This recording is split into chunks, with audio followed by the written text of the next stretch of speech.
bahwa di Departemen Teknik Geofisika eh, dalam semester ini ada mata kuliah yang namanya Geofisika Bencana dan kemudian ada juga Geoarkeologi.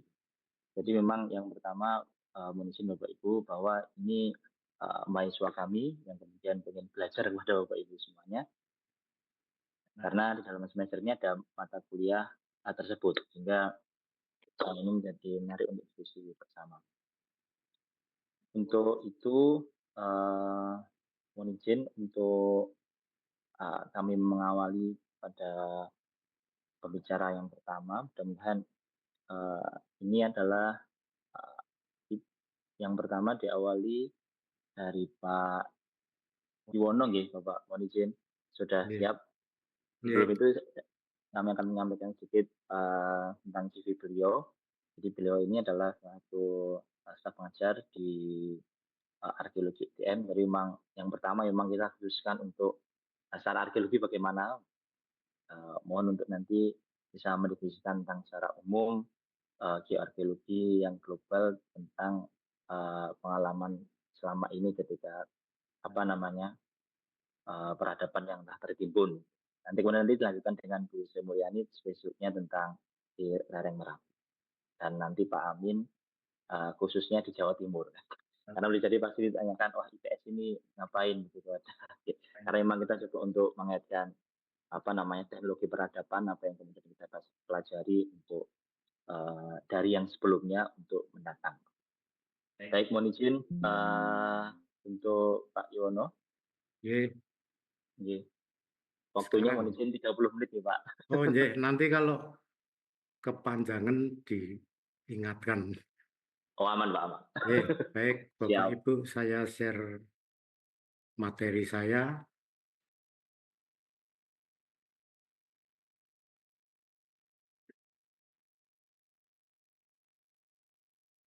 Ini sekedar. Terima kasih. Jadi ini tema yang saya sesuaikan dengan apa yang sudah diinfokan oleh Pak Amin tentang peradaban, terutama peradaban yang menyangkut keberadaan cincin api Pasifik yang kalau kita lihat ya tentunya seluruh Indonesia ini terkena imbasnya. Hanya nanti pada beberapa kasus akan tampak beberapa perbedaan antara yang di wilayah satu dengan wilayah yang lainnya. Kemudian itu menuntut sikap dari kajian geoarkeologi dan dalam merespon kondisi itu dengan metode yang mungkin juga bervariasi. Nah, itulah saya bingung mau mengistilahkan apa saya sebut sebagai global geoarkeologi. Jadi geoarkeologi secara pemahaman umum dan beberapa praktek yang disesuaikan dengan kondisi yang ada di masing-masing daerah. Oke, sebelum saya mulai, salam hormat Pak Amin, Bu Sri Mulyani, Pak Remon, Pak Juan, dan teman-teman sekalian, khususnya mahasiswa. Ada beberapa mahasiswa saya yang sudah ikut bergabung tadi dari undangannya saya share. Ada 3 tema yang saya angkat. Pertama, cincin api Pasifik itu sendiri seperti apa? Mungkin saya tidak memberikan gambaran yang detail, tapi bisa memberikan sekilas tentang kondisi yang kita tempati ini seperti apa. Jadi ada dinamika antara alam dan peradaban yang berkembang bersama-sama. Entah itu disadari atau tidak bahwa itu akibat dari cincin api, tapi sejarah membuktikan dari aspek kebencanaan, kemudian aspek perkembangan peradaban, ada beberapa keunikan yang ada di kepulauan Nusantara ini. Yang kedua, saya mengambil Jawa terus terang karena saya mempunyai bahan yang lebih banyak dibandingkan yang lain, meskipun nanti saya bandingkan juga dengan kondisi di khususnya di Sumatera tentang corak geoarkeologi yang kemungkinan bisa dikembangkan. Yang ketiga, ini rangkuman dari dua masalah ini, bagaimana geoarkeologi bisa menyikapi kondisi ini. Oke, kita berangkat dari cincin api Pasifik. Kira-kira ilustrasinya seperti ini. Saya ambil dari web news.com. Kalau melihat peta ini, tentunya Indonesia hampir semua pulau itu berada pada wilayah yang sangat sangat membahayakan, artinya sangat dinamis dari segi kebumiannya. Tapi kita lihat bahwa pada kondisi yang seperti itu,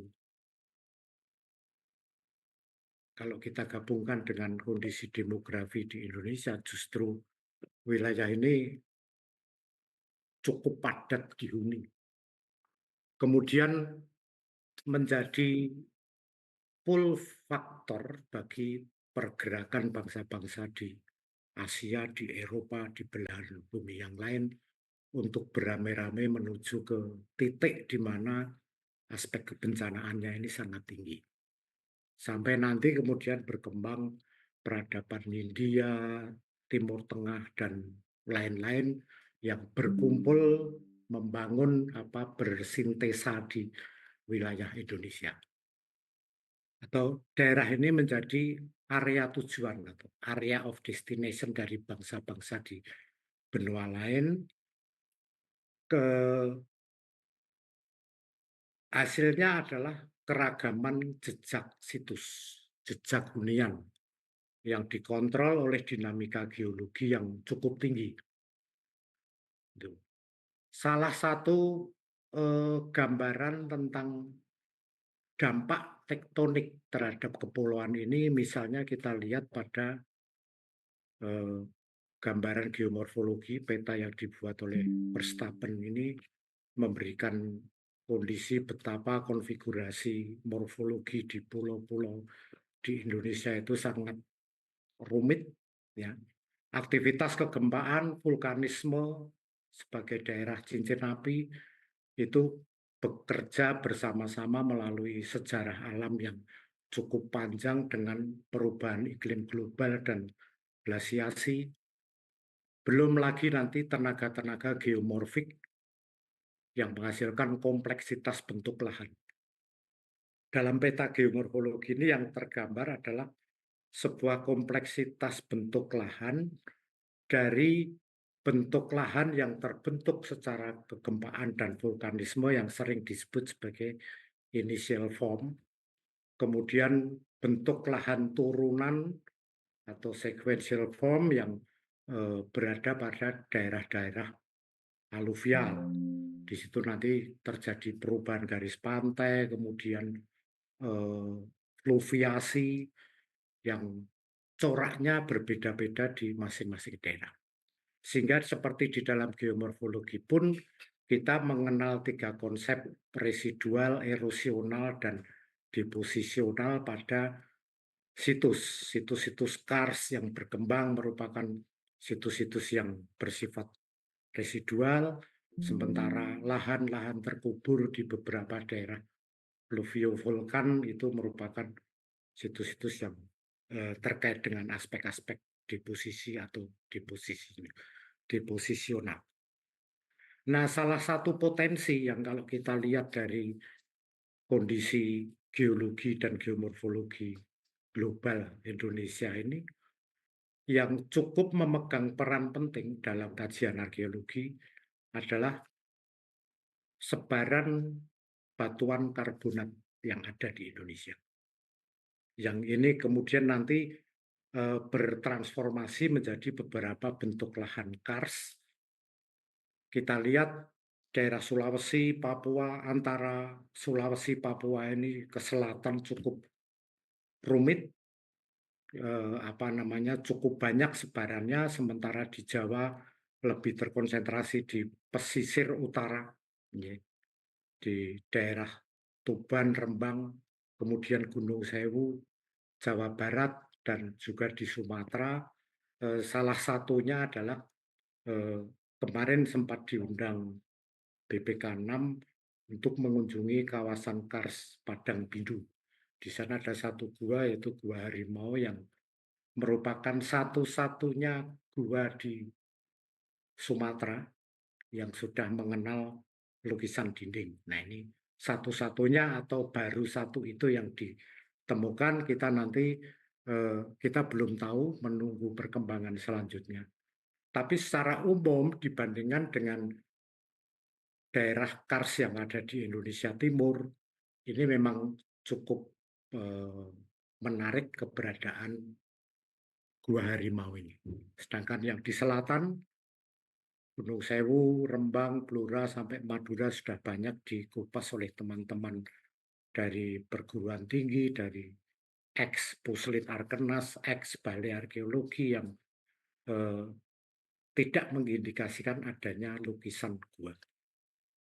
Ini adalah dampak yang dihasilkan oleh keberadaan Indonesia, posisi Kepulauan Nusantara itu dalam ring of fire atau cincin api.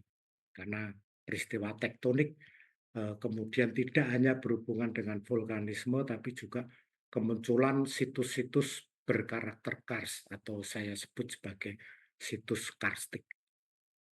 Kalau saya detailkan di bagian ini, ada keistimewaan tentang yang cukup menarik baik dari segi morfologi, hidrologi, dan situs dan sederet potensi bukti-bukti hunian yang ada atau yang pernah ditemukan. Di situ migrasi relevan untuk dibicarakan, demografi masa lalu khususnya ini menyangkut evolusi budaya dan proses pada masa prasejarah, ya. Perkembangan awal kepercayaan, seni cadas, interaksi komunitas pesisir pedalaman, kemudian bagaimana morfoasosiasi antara bentang lahan kars dan non-kars, exokars dan endokars itu menciptakan kehidupan yang unik pada masa lalu. Kemudian juga tantangan-tantangan klimatologis, kemaritiman, sistem hidrologi yang berkembang, yang semuanya tidak bisa dipecahkan sendiri oleh arkeologi tanpa pendekatan-pendekatan seperti geoarkeologi. Artinya keterlibatan teman-teman, apalagi nanti menyangkut kimia batuan, kemudian klimatologi, dan lain-lain, penentuan umur, dan lain-lain, ini arkeologi harus bergandengan tangan dengan kajian-kajian geoarkeologi, termasuk di dalamnya geofisika. Bagaimana mengembangkan metode untuk mengungkap hal-hal yang belum terpecahkan pada penelitian kasus arkeologi.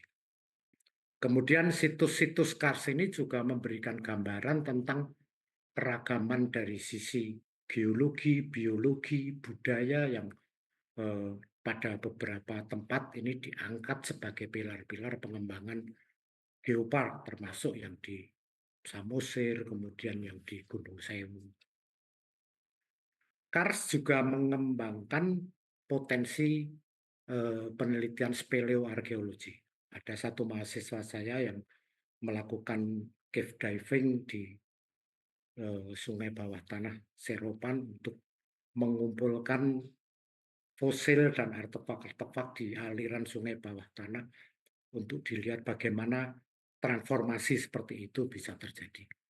Ini salah satu potensi yang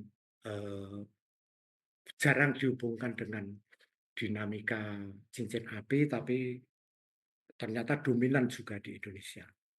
Sehingga muncul juga di sana dilema antara konservasi kawasan, pengembangan geoturisme melawan proses-proses penambangan, karena kars juga merupakan sumber daya mineral yang cukup diperlukan.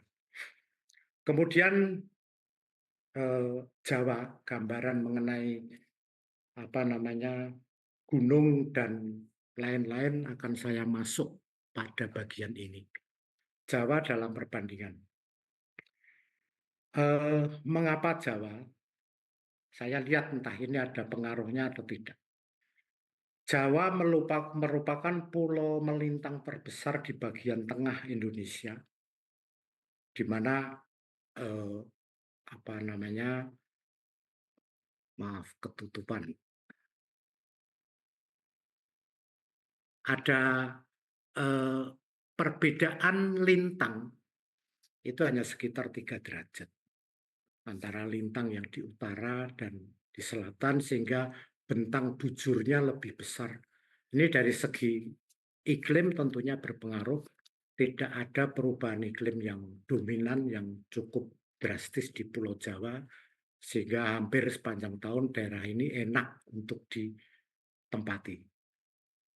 Kemudian klimatologi lebih banyak dipengaruhi oleh ketinggian. Nah, dari aspek ketinggian topografi inilah Jawa memiliki, kita lihat saja di bagian tengah dengan wilayah yang relatif sempit, memiliki banyak gunung api dari barat ke timur, yang itu lebih berpengaruh terhadap perubahan iklim secara lebih mikro. Kemudian banyaknya gunung itu berdampak atau memiliki konsekuensi terhadap kondisi das. Nanti Pak Raymond mungkin bisa memberikan masukan. Apakah benar bahwa semakin banyak gunung, das-das itu semakin sempit? Semakin sempit sehingga hambatan alamnya semakin tinggi. Ya. Tapi secara kontestasi geopolitik sejak Jawa kuno hingga kolonial, yang terjadi di Jawa ini begitu kompleks. Ya. Kemudian kondisi hubungan antara pulau dengan pesisir, di sini kelihatan sekali bahwa Laut Jawa merupakan halaman depan dari semua peradaban di Jawa. Apakah mereka mendarat sini itu karena posisi melintang pulau ini bisa menjadi jebakan, atau tadi memang ada tujuan untuk mencapai area of destination. Ini gambaran sekilas tentang kondisi Jawa. Kemudian tadi saya singgung hubungan antara gunung-gunung dengan kondisi das. Nih, gunung dengan das ini, eh, das terluas itu hanya sebesar Bengawan Solo. Kemudian disusul berantas luas das yang ketiga yaitu Citarum. Tapi dari sini kemudian di tengah berkembang peradaban Mataram Hindu, Mataram Islam, di Jawa Timur berkembang peradaban yang wilayahnya Pak Raymond ini untuk membahas Majapahit dan sekitarnya. Kemudian di sebelah barat juga berkembang peradaban. Tapi anehnya, uniknya ini yang selalu saya pikirkan, bahwa banyaknya das ini kemudian orientasi untuk melihat das dalam satu gabungan. Kalau sekarang kita sebut sebagai WAS, wilayah antar sungai yang menghubungkan das. Di sisi barat, di sebelah barat sini, abad ke-5 dari Prasasti Tugu itu sudah ada indikator untuk menghubungkan wilayah das ini melalui sebuah sudetan seperti yang disebut di dalam Prasasti Tugu, yaitu Sungai Candrabaga pada masanya Raja Purnawarman. Kemudian di sebelah timur ada Prasasti Sukabumi atau Prasasti Harinjing abad 9 yang juga membuat saluran untuk menghubungkan antar subdas untuk keperluan pengairan atau irigasi, sementara yang tengah ini sepi.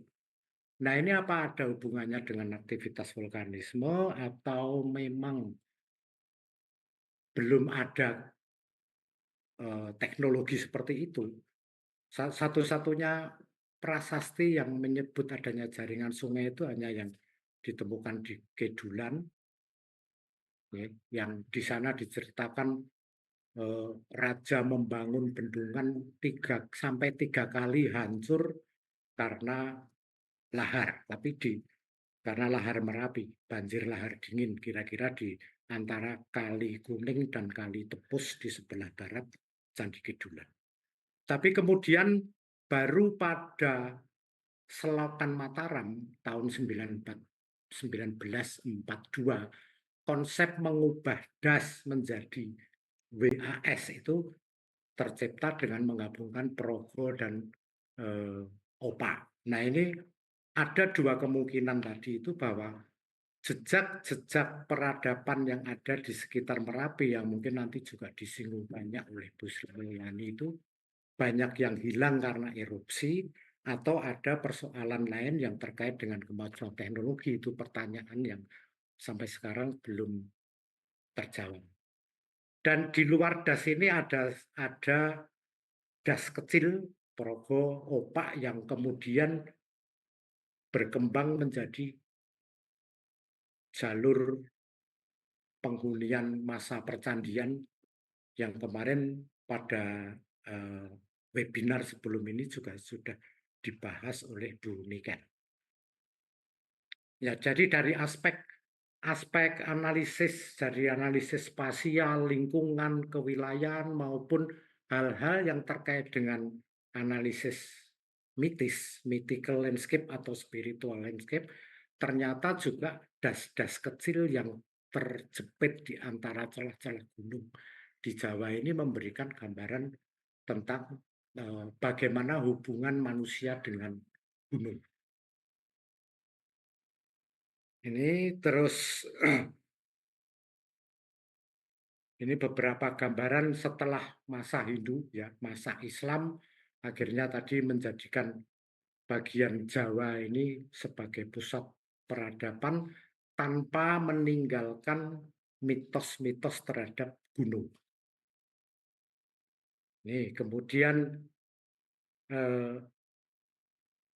dalam Atlas Mataram juga kelihatan sekali bagaimana Sultan Agung menggunakan halaman depan Jawa ini untuk menjalin komunikasi dengan beberapa kerajaan yang ada di Sumatera. Jadi terkait dengan cincin api ada dua persoalan, dua perbedaan yang ada di Jawa. Laut Kidul sebagai sumber gempa oleh Mataram ini diposisikan sebagai mythical landscape yang hingga sekarang mitos-mitos kebumian atau geomitologi itu kuat terikat pada gunung sejak klasik Islam sampai sekarang. Sementara Laut Utara sebagai area pengembangan eksistensi kekuasaan raja-raja Jawa dulu, baik raja pedalaman maupun raja pesisir, geopolitical landscape-nya lebih kelihatan. Ini kondisi mythical landscape dan geopolitical landscape yang tercipta di atas wadah pulau yang namanya Jawa, yang dibentuk oleh proses-proses seperti yang terjadi pada cincin api. Nah, saya ingin, ini gambaran lain, sehingga VOC pun Laut Jawa menjadi halaman depan yang cukup ramai disinggahi oleh para pelaut, sehingga dengan kondisi seperti ini kemungkinan menggiurkan bagi raja-raja Jawa pedalaman seperti Mataram Islam yang kemudian bergerak ke halaman depan dengan tetap mengembangkan maksudnya dari raja-raja Hindu, Mataram Hindu, untuk bergerak ke halaman depan ke wilayah Jawa bagian utara. Nah, ini kondisi geoarkeologi yang nanti erat kaitannya dengan referensi yang lain. Nah, sekarang saya mencoba membandingkan dua pulau ini. Sama-sama berada di jalur cincin api Pasifik dengan aktivitas kegempaan dan vulkanisme yang tinggi. Keduanya memiliki tradisi pusat-pusat budaya klasik. Ada Sriwijaya, ada Pajajaran, ada Prambanan, ada Jawa Timur, Majapahitan, yang cukup ramai menjadi kerajaan-kerajaan besar.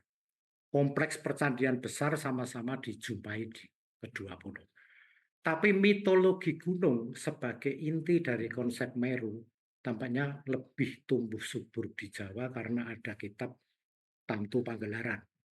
Bahkan itu direproduksi terus oleh para penguasa Islam Jawa sebagai bagian dari legitimasi kekuasaan. Ya, dalam konsep kehidupan saat ini pun seperti saya katakan tadi, geomitologi yang tercipta atau tergambar pada upacara-upacara Labuan masih sangat dominan di Jogja, Solo. Sementara di Sumatera kita hanya mengenal beberapa toponimi yang terkait dengan gunung seperti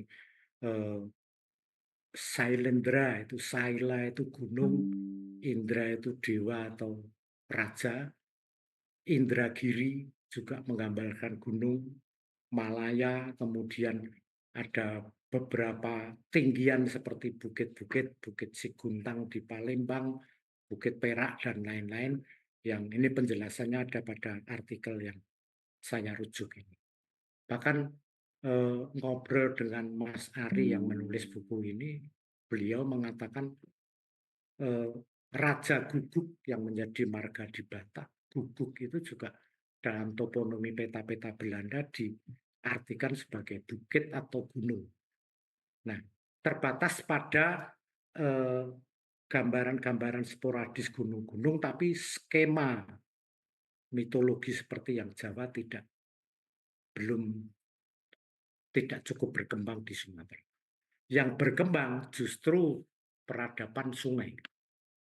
Maka dari perbandingan ini, sungai-sungai di Jawa dan Sumatera, kita berada di wilayah yang sempit tapi dipenuhi gunung api, yang menjadikan mitologi cincin api itu lebih menonjol di Jawa dibandingkan di tempat lain. Sementara di Sumatera, sungai merasuk dalam banyak aspek kehidupan. Toponimi wilayah administratif yang basis sungai cukup banyak. Di sini tidak ada Kabupaten Berantas, Kabupaten Bengawan Solo, yang ada cuma satu Kulon Progo yang ada di sebelah barat Progo. Tapi kalau kita ke Sumatera melihat kondisi di Sumatera, ini tampaknya nanti kemudian fluvial dan marin geoarkeologi lebih berperan di Sumatera untuk mengungkapkan peradaban-peradaban besar yang terjadi di sana. Sementara vulkanik, tektonik, geoarkeologi itu memperoleh lahan subur pada situs-situs arkeologi yang berkembang di wilayah Jawa.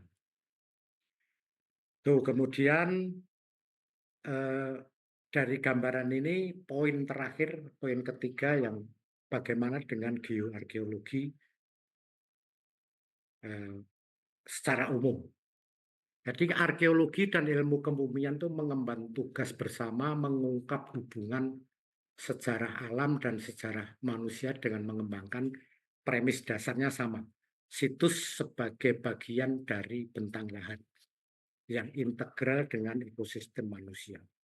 Bentang lahan termasuk di dalamnya adalah bagaimana karakter potensi sumber daya termasuk sumber daya bencana dari bentang lahan kawasan-kawasan atau situs arkeologi di Indonesia ini akibat dampak dari posisi cincin api Pasifik. Kemudian setiap artefak itu memiliki konteks. Kita sering terjebak bahwa membaca kenampakan pada artefak itu sebagai faktor tunggal, dan ternyata dalam pembentukan konteks pun tidak ada faktor tunggal yang berperan. Semuanya tingkah laku manusia, penggunanya, dan proses transformasi yang terjadi pasca deposisi benda itu menjadi faktor-faktor yang berpengaruh bersama dalam membentuk tinggalan arkeologi yang hanya bisa dipecahkan melalui kerjasama antara arkeologi dengan bidang ilmu terkait, termasuk di dalamnya di sini adalah ilmu-ilmu kebumian melalui geoarkeologi. Kemudian pendekatan geoarkeologi dalam penelitian situs maupun kawasan itu memberikan efisiensi dan efektivitas nih, mulai dari tingkat pemodelan prediktif yang dibangun, perancangan riset, pengumpulan dan analisis data, pengujian kronologi, hingga interpretasi yang bisa sekaligus meminimalisir kerusakan situs. Karena hampir semua situs pada daerah fluvio-vulkanik maupun daerah dataran fluvial yang ada di Jawa maupun Sumatera, saya yakin juga di tempat lain ini semuanya merupakan buried landscape, ya, lahan-lahan terkubur, maka efektivitas pendugaan situs itu menjadi sangat penting melalui apa yang dilakukan oleh teman-teman geofisika. Untuk Trowulan saja cukup rumit, kita belum berhadapan dengan lahan peradaban yang lain. Nah, penerapan geoarkeologi dalam pengungkapan peradaban cincin api ini ternyata secara global, secara menyeluruh, bukan hanya diperoleh dari pemahaman dan eksperimen-eksperimen secara geologi, tapi ada referensi keruangan lain yang oleh teman-teman geologi itu sudah mulai dikembangkan juga, termasuk di dalamnya geomitologi, kemudian sejarah, filoarkeologi, epigrafi, seni, sastra, ini semua menjadi sumber referensi keruangan yang validasinya nanti ada di pendekatan-pendekatan geoarkeologi atau pendekatan geofisika dan lain-lain. Ini tugas dari gabungan geologi dan arkeologi ini adalah untuk membaca bagaimana data yang kita temukan itu tidak akan menipu kita, karena apa yang terlihat di lapangan belum menunjukkan kondisi yang sebenarnya. Teman-teman dari geofisika mungkin bisa belajar lebih banyak tentang situs, teman-teman di arkeologi lebih banyak belajar tentang pendekatan-pendekatan, sehingga akan muncul sintesa-sintesa yang menarik yang mungkin bisa mengubah hipotesis-hipotesis yang selama ini dibangun dengan landasan keilmuan yang belum begitu kompleks, belum begitu lengkap. Kemudian dalam konteks peradaban cincin api ini, geoarkeologi secara terintegrasi dengan berbagai ilmu itu memiliki andil juga dalam perumusan mitigasi bencana, misalnya melalui pengalaman peradaban. Ada gambaran bahwa tidak semua peradaban itu maju, ada juga titik-titik lemah yang mungkin bisa kita cermati dari relief, dari foto, dan lain-lain. Ini saya penasaran dengan gambaran rumah dari masa lalu itu seperti apa, kok. Kemudian saya meminta menghubungi teman saya di departemen, Mas Dwi Pratnyawan, onora relief omah neng candi sing menunjukkan gambaran rumah dulu. Ya ternyata apa? Mengapa kita tidak banyak menemukan genteng pada penggalian situs-situs arkeologi yang ada di Prambanan dan sekitarnya? Karena rumahnya dari bahan halus, teksturnya itu bisa diartikan sebagai ijuk. Kemudian dindingnya juga cukup jelas dari bambu. Organik semua. Saya berpikir kalau rumahnya seperti ini, sering hujan abu, sering Merapi meletus, itu kondisinya nanti seperti apa? Nah, apakah ini sebuah jawaban mengapa pada kompleks percandian Jawa yang populasinya demikian rapat, demikian tinggi ini, kita tidak menemukan satupun gambaran rumah pada masa lalu. Nah, gambaran rumah atap ijuk, kemudian dinding gedek seperti ini, ada satu di kemarin yang temuan yang di Liangan, gambarannya seperti itu. Nah, kondisi rumah seperti itu kita kaitkan dengan aspek kebencanaannya, berarti ada sesuatu yang kok seperti ini. Apakah karena teknologinya belum berhasil atau peradaban cincin api, kondisi kawasan cincin api Pasifik itu menyediakan banyak pilihan pada masyarakat untuk memilih mana yang paling selaras. Tapi tetap juga tidak bisa menghindari bencana yang lebih besar karena ada banyak peradaban yang terkubur seperti di Tambora yang musnah, kemudian di tempat kita pun eh, bencana alam itu lebih disikapi dengan mungkin movement atau pergerakan atau pemecahan konsentrasi populasi pada masa-masa tertentu. Nah, kita bandingkan kondisi ini dengan yang ada di Jawa Timur, di Candi Panataran, di mana genteng sudah dibangun, dibuat, bata sudah digunakan, yang tentunya kalau kelut hujan abu ini lebih aman, tapi tetap saja tidak bisa tahan gempa. Jadi dua kasus ini baru Jawa Tengah dan Jawa Timur. Yang saya kejar gambaran rumah atau istana bangsawan di Jawa, itu ada enggak di relief? Apakah rajanya juga rumahnya menggunakan atap ijo? Itu belum sempat melacak ke relief. Mungkin teman-teman yang mempelajari masalah percandian ini lebih punya bahan banyak. Ini ide-ide pertanyaan-pertanyaan yang dasar yang muncul dari kondisi kebencanaan khususnya yang ada di wilayah cincin api. Jadi kedudukan situs-situs pada cincin api ini kemudian membuka pertanyaan baru dan jawabannya, pengujiannya nanti kita serahkan pada teman-teman ITS untuk menguji di lapangan dengan peralatan, dengan metode yang mereka miliki. Ini pasukannya Pak Amin. Kemudian interpretasi lain kasus Candi Liangan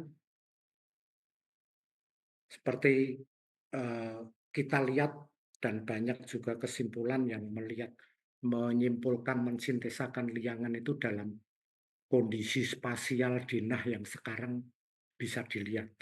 Padahal ada kemungkinan jeda antar letusan yang diisi oleh peradaban lain. Contoh gampang di sini, tatanan batu ini jelas dibuat setelah letusan. Tapi pada tempat yang lain, boulder-boulder menumpang di atas struktur candi. Berarti ada letusan, ada kehidupan, ada letusan, ada kehidupan seperti ini. Itu dari gambaran secara visual dan teman-teman dari geologi, geofisika bisa mengkonfirmasi itu melalui hasil kajian yang ada di masing-masing institusi. Ini contoh tadi untuk melengkapi yang tadi. Dari segi arsitektur ada 3 bahan dengan 3 pola yang ternyata di situ ada bukti antara lapisan temuan batu ini yang menggambarkan bahwa itu pernah terkubur, dibongkar, terkubur lagi, dibongkar lagi. Tapi kembali lagi seperti yang terjadi di Jawa Tengah, pemukiman penduduknya tidak kita temukan, meskipun di situs ini kita menemukan gambaran rumah seperti yang ada di relief di Candi Prambanan. Jadi itu kira-kira gambaran singkat yang bisa saya sampaikan. Kemudian ada harapan, mimpi, bagaimana kalau penelitian geofisika itu memetakan stratigrafi peradaban. Ini yang nanti akan banyak bermanfaat bukan hanya dalam pengembangan interpretasi arkeologi, tapi ini juga menjadi rujukan untuk penggunaan lahan yang ada sekarang. Misalnya dengan bantuan posisi candi-candi terkubur dan kemudian dari pengukuran yang dilakukan oleh teman-teman geofisika, fisika bisa mengoverlay kedalaman stratigrafi masing-masing dengan peta-peta yang kita pakai sekarang. Demikian gambaran singkat dari sedikit aspek yang bisa saya kuasai dan saya sampaikan kepada Bapak Ibu sekalian. Mohon nanti diskusinya bisa lebih lama. Terima kasih. Waktu saya kembalikan Mas Juan dan Bapak Ibu, terima kasih atas perhatiannya. Baik, terima kasih Bapak Iwono Ya, atas penyampaian materinya yang luar biasa, bahwa memang dari dulu harmonisasi itu sudah ada tentang mitologi itu, dan salah satu signifikannya tadi adalah cerita tentang bagaimana dulu sudah ada proses mitigasi bencana, salah satunya adalah tentang pembuatan rumah itu sendiri. Ini menarik. Jadi mohon Bapak Ibu kita apa namanya tunggu setelah ini dulu itu untuk diskusinya. Kita akan langsung menuju ke narasumber yang kedua untuk Ibu Dr. Sri Mulyani sih. Mohon izin Ibu. Silakan Pak. Silakan. Iya, Bapak. Sudah siap, nggih? Kan Pak Jadi Juan. jadi yang kedua adalah narasumbernya adalah Bu Dr. Sri Mulyani. Beliau ini sebagai geologis gitu ya, satu S2 dengan geologis di Akprin dan ITB. Kemudian beliau sekarang menjadi staf pengajar di Teknik Geologi Akprin. Beliau hari ini akan share diskusi tentang sejak geologi